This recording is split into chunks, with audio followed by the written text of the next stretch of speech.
Your heroes might have won, but it doesn't always mean you'll also win if you copy what they did. Let me explain. Success is not linear. We all have an idea of how we like to be when we succeed, but this is a word that is subjective to who is defining it. Your success is not the same as my success, but then there are certain people that kind of embody what success is.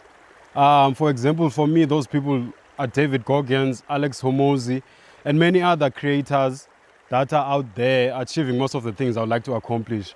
But what I've consistently heard is that you have to sacrifice so much of yourself to succeed, especially at a scale that is huge, almost bigger than life itself. But do you have to?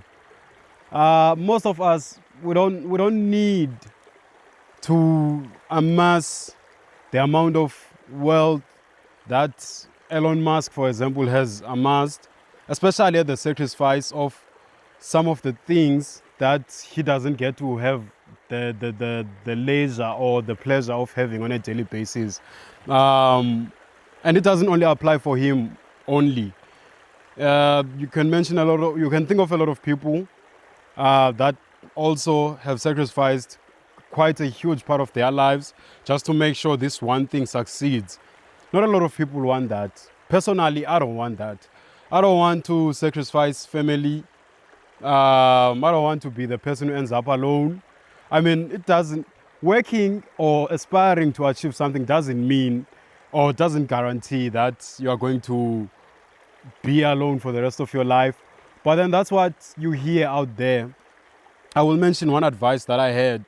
Back in 2022, I heard that Dwayne Johnson, The Rock, went to some city in USA and he only had $7 in his pocket and he still made it work.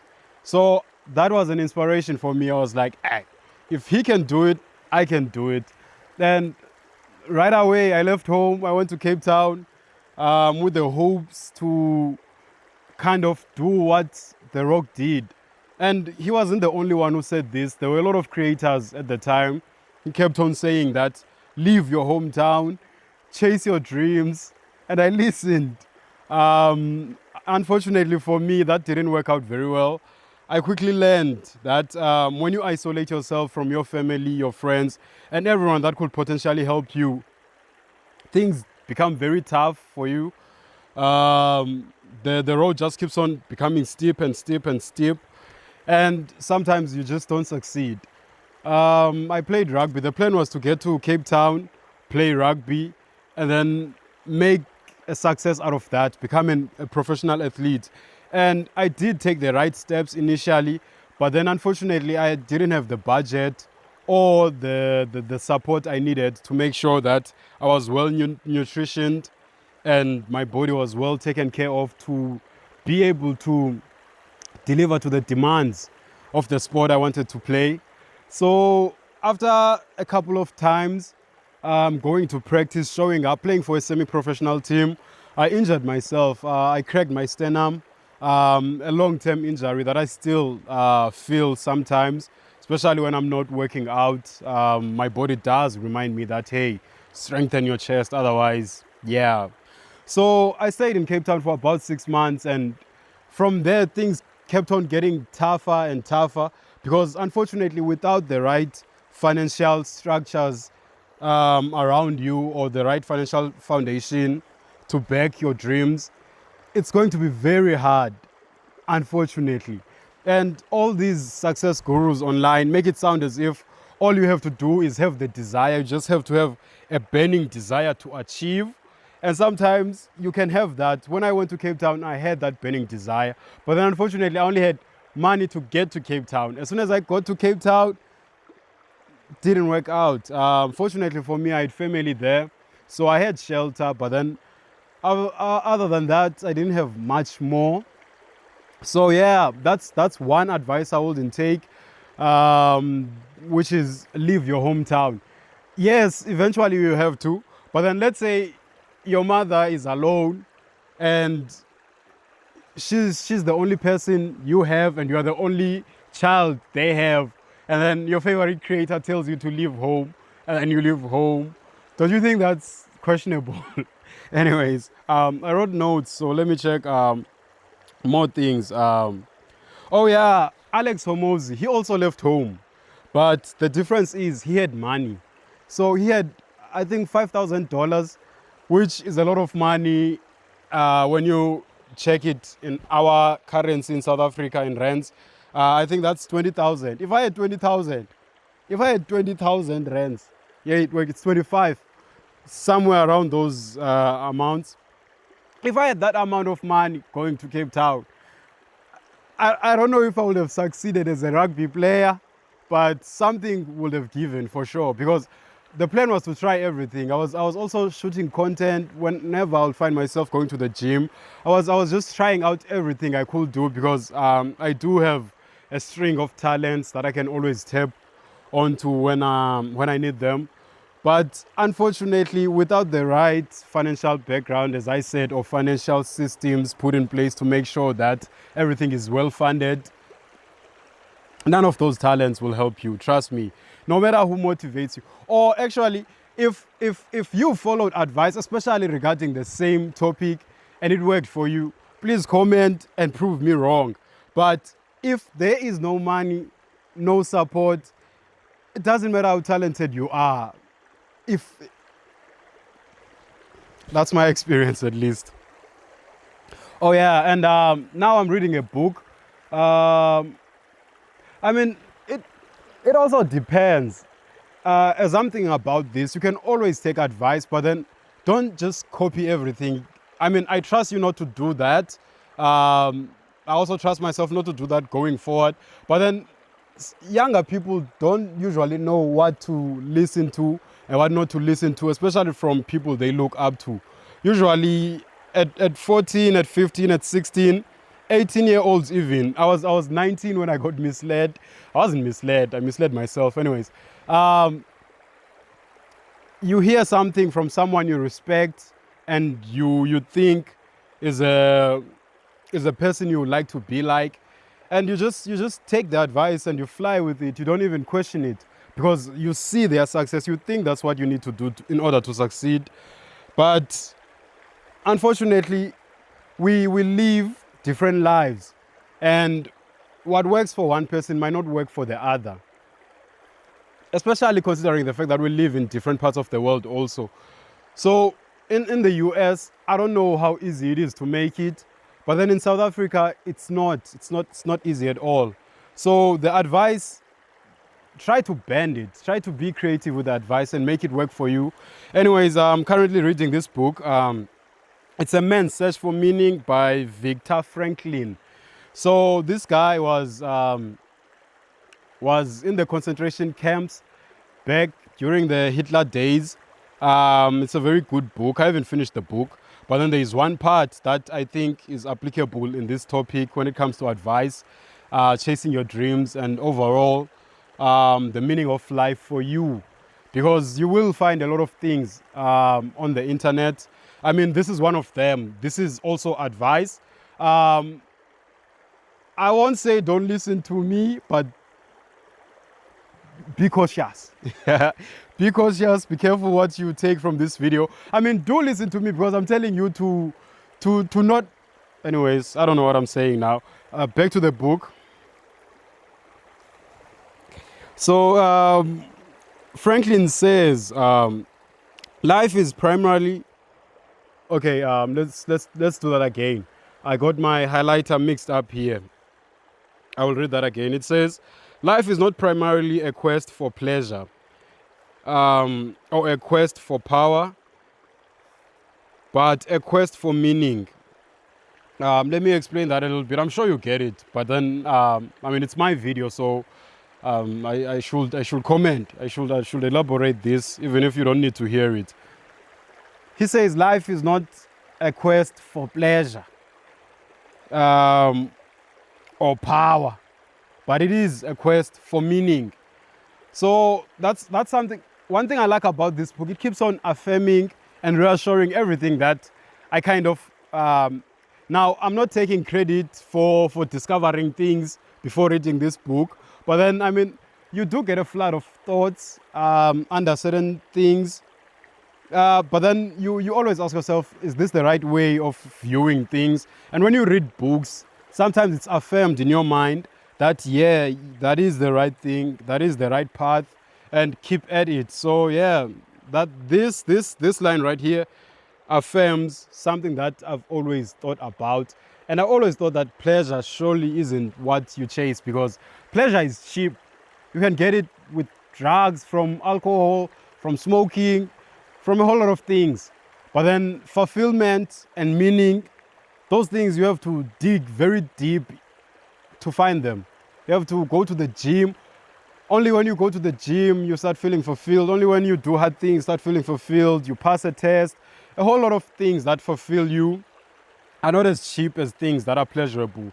So I always tell my brother this: if it's nice, question it. Take it with a grain of salt. Anything that feels too nice, there might be a backhanded danger there. So yeah, anyways, let's move on. Where was I?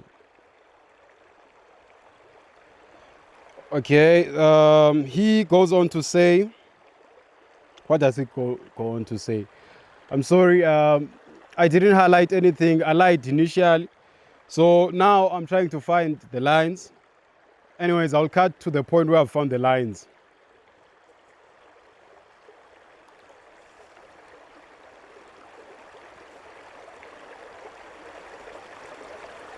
Oh yeah, he goes on to say, the great task for any person is to find meaning in his or her own life. Franklin saw three possible sources for meaning. He saw it in work, doing something significant; in love, caring for another person, as Franklin held on to the image of his wife through the darkest days in Auschwitz. Auschwitz, I'm guessing, I haven't researched Hitler and the history of the Nazi and all of that, but I'm guessing Auschwitz is one of the camps, one of the concentration camps. So yeah, Auschwitz is one of the concentration camps. So this man held on to the image of his wife during dark days, and that's what kept him going. In this book, he goes on to say, some people lost hope, and that's when they died. So sometimes your mindset carries you through very hard situations. You might think you need more than just your mindset, but then sometimes that's all you need. Because for this person, they were put under the same conditions, but then he survived, and many of his friends didn't survive. And he survived because he held on to the image of his wife. He loved his wife, and that carried him throughout the whole period he was there. That's heavy. And I always knew, if you know me personally, you know how much of a believer I am in love, giving, and overall relationships. I think they carry us a very long way, and many creators don't say that. So don't listen to these people. These people, aish. Anyways, back to the book. Auschwitz, and in courage, in difficult times, suffering in of itself is meaningless. We give our suffering meaning by the way in which we respond to it. That's it, man. So those are the three things. The first one is finding meaning in your work. Anything you are talented in doing, that's what some of your meaning goes to. And then love, that also adds to your meaning, and that's very significant. That's also, look at it this way. Love, in a sense, that,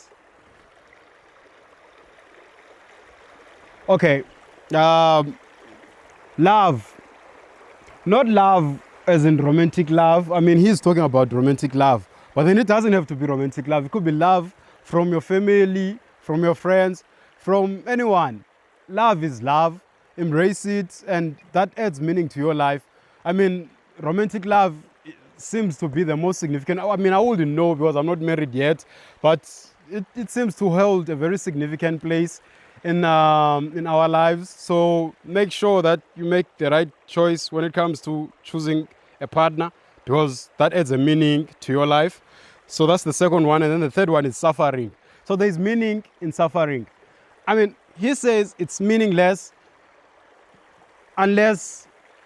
Okay, let's read that again. Let's read that again. I read this once, by the way, hence I don't remember everything word for word. So I have to recite from the book. He said, suffering in and of itself is meaningless. We give our suffering meaning by the way in which we respond to it. How is it? How does suffering add meaning to your life if it's meaningless?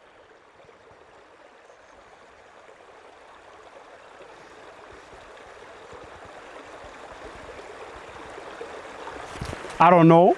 I have to read this book more so that I can tell you more things that are in this book. But for now, let's go back to my notes so that I can wrap up the video. Unfortunately, I can't see how long the video has been. I would have liked the video to be less than 10 minutes. But if it's not, surely it will be less than 15 minutes. Let's get to the end. Yeah, the conclusion.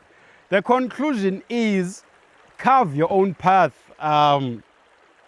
You will find a lot of advice online. Take it with a grain of salt. Look at how you can apply some things in your own life, and don't make any drastic decisions like I did. If you see David Goggins saying, get up, run at 12 at night, it doesn't matter what you have going on, go out running for 8 hours, don't listen to him, especially if you have an exam tomorrow. Assess your life, look at what you have going on, and take the motivation and the advice to bolster what you have going on already. And I will end the video with one quote. This is not in my notes, but I think it's worth mentioning. J. Cole said, the good news is you went a long way. The bad news is you went the wrong way.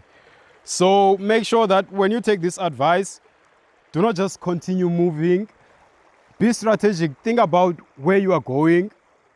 And if you realize that you are going the wrong direction, come back, calculate, and then take the right decisions towards the right direction. And it's never too late to start over. When I went to Cape Town, failed at whatever I was trying to do, I was 21. I came back home.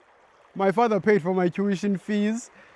Angry as he was at the decision I had made to leave home to go pursue a dream that didn't work. By the way, very grateful to him. If he ever sees this, Diabulela, thank you, Baba. Besides that, I came back, started pursuing architecture. I'm doing my last year in architecture now. Am I going the right direction? I don't know. I'm saying too much.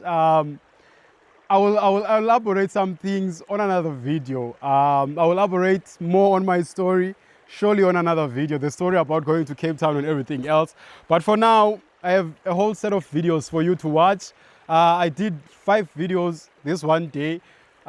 So this is one video you should consider watching.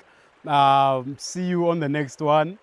I won't tell you to subscribe, but if you can do, because if you go to this point of the video, surely you're getting some value from this video, be it it's entertainment or the information that's in it. So in exchange, can you please just like the video, because that tells YouTube a person like you likes the video, and then YouTube knows who to show the video to, which is a person like you. And I want this message to reach that person. So like the video, please. And subscribing is all up to you. If you find value in this channel and that's what you want to do, I'm grateful. But then I won't tell you to subscribe. I'm sorry for all the mumbling. This is my first time doing this. I'm not proficient at it. I'll be better though. See you next time. Bye-bye. I had fun. That's all that matters. I had fun.